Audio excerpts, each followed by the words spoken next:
It happened somewhere between the roast and the red wine. She lifted her glass and announced it like a toast, like she was proud of the words. "We're in an open marriage now." The phrase lingered, alien and cutting. Her friends chuckled at first, assuming it was a joke. Then came the silence, the thick, suffocating kind that swallows both sound and reason. I watched her, my wife. Her lipstick too precise, her smile too controlled. That kind of control that masks guilt. I noticed the low hum of the ceiling fan above us. The candles flickered, as if even the light didn't want to remain in that room. I stayed still, said nothing, simply studied her face.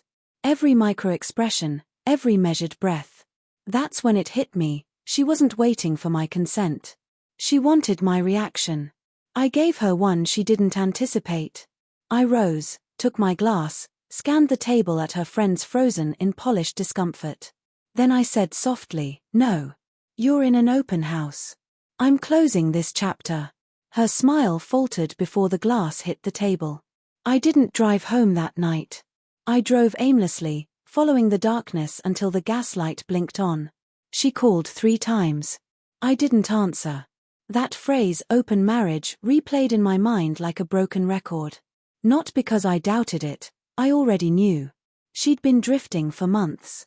Late nights dressed up as work dinners, showers at odd hours. Her phone attached to her hand like a lifeline she couldn't release. The truth had whispered for a while. I just hadn't wanted to listen. I remember the night she came home smelling faintly of a cologne that wasn't mine.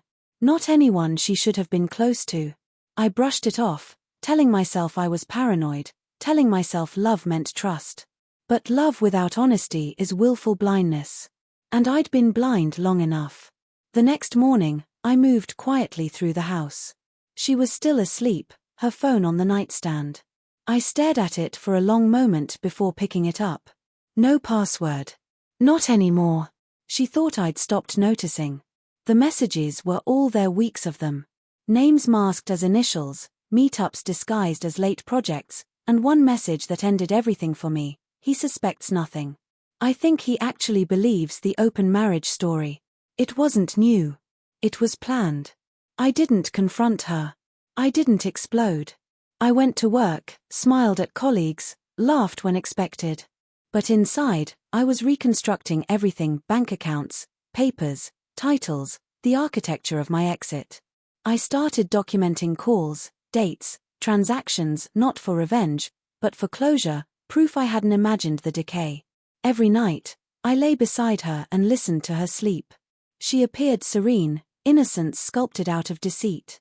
I'd look at her and think, "You really thought I'd stay?" A week later, I arrived home early.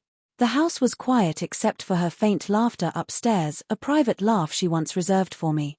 I didn't go up. I waited until she left the room, then climbed to see her laptop open, a video call still active. Another man's face frozen on screen. Older. Probably married. I didn't touch a thing, just watched the image fade as the call ended. When she returned and saw me, her body stiffened like fragile glass. "I was going to tell you," she whispered. I nodded. "You already did, at dinner." She opened her mouth, but I didn't want to hear another act. I walked out, down the stairs, and left the house that had once felt like home. The next night, her friends hosted another gathering. I arrived uninvited, calm, dressed as always. She looked surprised but smiled as if charm could fix everything. I handed her a sealed envelope. "You'll need this." Inside were copies of messages, financial records, and a signed deed. The house was in her name now, but the joint account she relied on was gone. "You said you wanted freedom," I told her. "I made sure you could afford it alone." Her face fell. Her friends avoided her gaze. I didn't wait for words. I turned and walked away. That was my revenge, clean, precise, irrevocable. I live somewhere quieter now.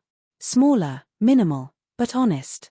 Sometimes I wonder when she realized it was truly over, maybe in the silence after the door closed, maybe when she discovered the locks had changed. It doesn't matter. What matters is the calm that followed. The stillness of a life no longer poisoned by pretense. She opened the marriage. I opened my eyes. And for the first time in years, I finally shut the door.